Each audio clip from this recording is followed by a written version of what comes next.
So as you can see, our volume-based costing system led to a significant degree of product cross-subsidization, where we overcosted our commodity product and undercosted our differentiated product to a pretty significant detriment. Now, what are some other problems that can occur as a result of this miscosting?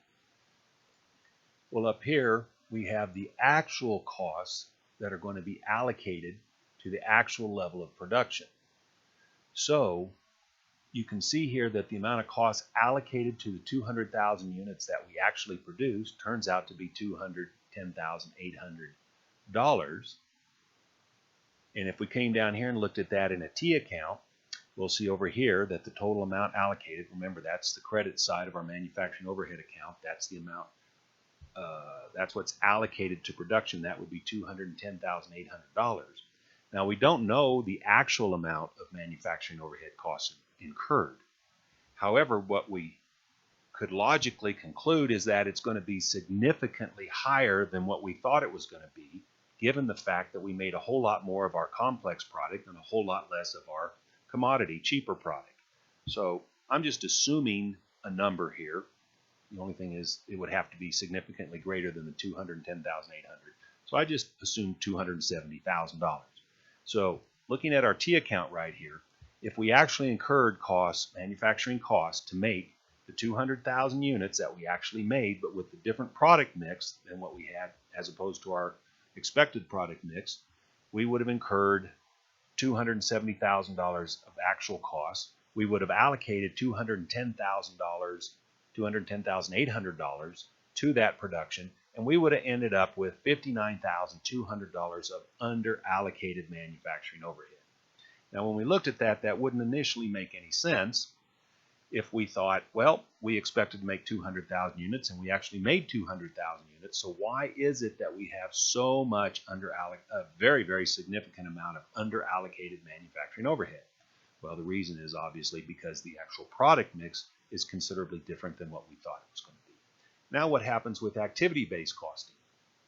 Over here, given our actual level of sales, the amount of allocated cost to the actual 200,000 units that were produced would be $265,000. So if we come down here and look at our T account, assuming the same $270,000 of actual manufacturing overhead costs incurred, and the allocation to the actual level of production that we had of 120,000 units of raisin cake, 80,000 units of carrot cake, that would lead to $265,000 of allocated costs. We end up with a much more reasonable, sensible number, where we under-allocated manufacturing overhead by $4,400. And as we said before, if we're using a normal costing system, we're almost inevitably going to end up with some under-allocated or over-allocated manufacturing overhead, simply because we're using a budgeted rate. We're using a rate based on budgeted numbers. Okay, now let's take a look at an analysis of the demand that each of our demand captured by our activity-based costing system by each of our products on the 5 different activities. Under our volume-based costing system, what that tells us is that the demand that each one of these products made on each one of these 5 resources is exactly the same. However, our activity-based costing system tells us a different story. For example, with respect to mixing costs, they were about 50% higher, about 50% higher for cooking costs, almost double for cooling costs. Look at this activity. Here's an activity that our raisin cake did not even use, but over here, under our volume-based costing system, we're assuming that the demand on that activity was the same as it would be to make 1 unit of carrot cake. And likewise down here for packaging, it's considerably more demand intensive to package our carrot cake as it is opposed to our raisin cake. Okay, this is a simple little example. It's highly illustrative of the problems with product cross-subsidization. It leads to a lot of very, very fruitful interpretation and analysis.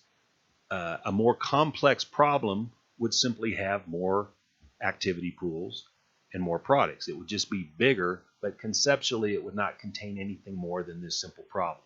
So look this over very carefully, really take this one apart, because this illustrates very, very well the conceptual problems with volume-based costing when we have products that are significantly different and make unequal demands on our resources. One way to think about your costing system is it should be a system that captures the demand that products make on activities.